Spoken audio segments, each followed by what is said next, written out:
It's a Singer furnace. There's a model number.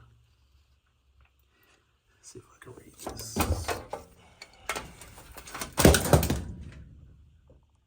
Singer 22008-24-11. It's a 1975 furnace, electric furnace. Troubleshooting it midway into the job. It's my first time fixing the electric furnace. It took me a few tries to figure out, what was wrong. But it's a bad coil. You can see this piece of wire is missing. So this coil is bad. This furnace has two coils. And this one, I think it has a break in it. Yeah, it's back here. It has a break in it. So this coil or furnace probably was operating on one coil for a while, and then the other coil finally gave out. So I'm in the middle of replacing the coil. Also going to replace the temperature limiter switches. These are original. They seem to be testing bad also. I don't know, they fluctuate. Doesn't matter because they're original. They're not that expensive. I'm just going to replace the coil and these just quickly. This is a confidence video. I like to make confidence videos just to tell people you can do it. You give it a try. Be careful, of course. Make sure your power is off. Make sure you have a good multimeter, and go through the procedures to test parts. Don't just throw parts at it. You can find how-to stuff online. So this sequencer was replaced a couple of years ago. I thought it was bad, so I actually did test this incorrectly. I know how to test it now. I'm going to tell you how to test it so you don't make that same mistake.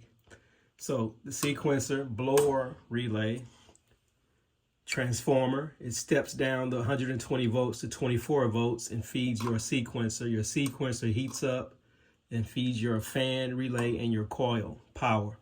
I'll tell you how that happens and how to test it. And your power is over here. And then you have a blower motor below and your thermostat. That's pretty much it. Okay, so you turn your furnace on, turn your thermostat on. Power gets sent to your transformer. The power is stepped down to, I need to blow that off.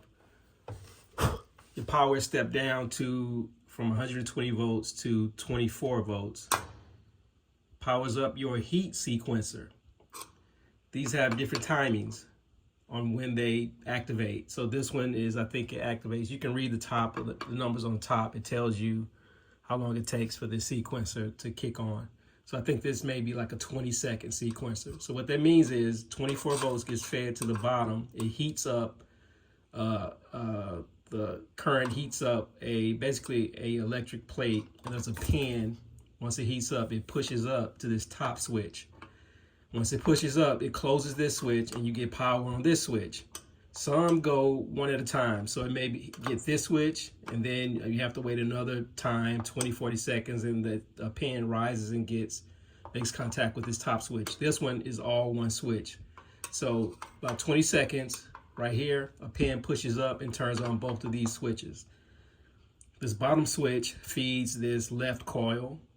So 120 volts comes in on this side. The pin pushes up and allows that connection to be made to this side, which sends 120 volts out to this coil.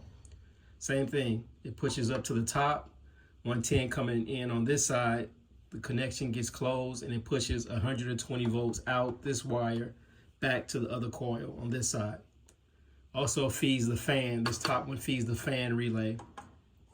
The fan gets its power after the 20 seconds, pin pushes up. Relay gets it, the fan relay, blower motor gets its power, sends power down to the blower motor comes on. So the problem with this was no heat. Of course, I just showed you the coil is bad. So the blower motor comes on, the sequencer was working. I should have known that part. If power is going out to the blower motor, your sequencer probably is good. But test it. The way to test this is you get 120 constant on this side. So put your probe after your 20 seconds or however long your wait is. Wait about 1 minute after you turn your furnace on. You should be good. You should have 120 volts coming out of this wire. So you put your probe on this wire and then ground the other probe. It should be 120. You can go over to your coil. You can see if the power is going into your limiter, which it's just a fuse, a temperature fuse. 120 in, you should have 120 coming out on this side going into your coil. So you can touch your probe on this wire and then ground the other wire, you should get 120. Same thing on the other side. If you're getting 120 going into your coil, your sequencer is good. Your fan is on, so your blower relay is good. Your transformer is good. You probably have a bad coil. It's either the coil or these limiter switches. Check your coil. You can find out how to check the coil for continuity online. That's a simple test. I'm sure you know how to do that part. If you don't have continuity on both sides of your coil, you may have one coil, could have three. But if you don't have continuity, you probably have a bad coil, then you replace the coil. But that's pretty much it. You can do it, just be careful. It's an old furnace. It seems pretty simple. Hopefully, once I put this coil on and the new limiters, power it up, it should work. So stay tuned. All right, put back together, turn on. I'll show you the coils are now on. You can see the glowing red. Both coils are working. First try. I'm gonna show you a problem I ran into. You may run into if you have this furnace.